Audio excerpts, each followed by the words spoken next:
நம்பல இறங்கி ஒரு நாள் திருச்சிக்கு போயிருந்தேன். அப்போ போயிருக்கும் மத்தியானம் சரியான பசி. அப்போ மத்தியானம் சாப்பிட்றதுக்காக வேண்டி ரெஸ்டாரண்ட் பார்த்தேன். கண்ணன் ரெஸ்டாரண்ட். இது எங்கே இருக்குன்னா, திருச்சி பஸ் ஸ்டாண்டில் திருப்பூர் பஸ்ஸு, கோயம்புத்தூர் பஸ்லாம் நிற்கும் பார்த்தீங்களா, அந்த லைனில் இந்த ரெஸ்டாரண்ட் இருக்குது. பார்க்க டீசெண்டாக இருந்துச்சு. சரி போய் பார்ப்போம் அப்படின்னு சொல்லிட்டு போனேன். செமையாக இருந்துச்சுங்க. சூப்பராக இருந்துச்சு. அன்லிமிட்டட் வேணுமா, லிமிட்டட் வேணுமான்னு கேட்டாங்க.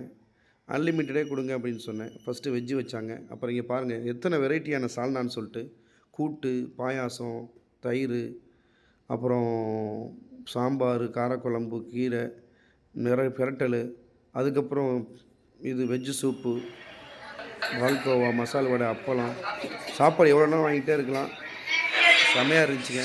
நீங்கள் பஸ் ஸ்டாண்டுக்கு வந்தீங்கன்னா ட்ரை பண்ணி பாருங்கள். திருச்சிக்கு வந்தால் ட்ரை பண்ணி பாருங்கள். இதை விட இன்னும் ஸ்பெஷல் இருக்குன்னு சொல்லி ஐஸ்கிரீமு, வாழைப்பழம், பீடா எல்லாம் வச்சுருந்தாங்க. சாப்பாடு செம்மையாக இருந்துச்சு, சூப்பராக இருந்துச்சு, டீசெண்டாக இருந்துச்சு. அதான் முக்கியம். எவ்வளோ அமௌண்ட்டுன்னு தெரியுமா? இந்த அமௌண்ட்டுக்கு இந்த சாப்பாடு ஒர்த்து. ஓகே நம்பரில் நாம் இன்னொரு வீடியோவில் சந்திப்போம். பாய்.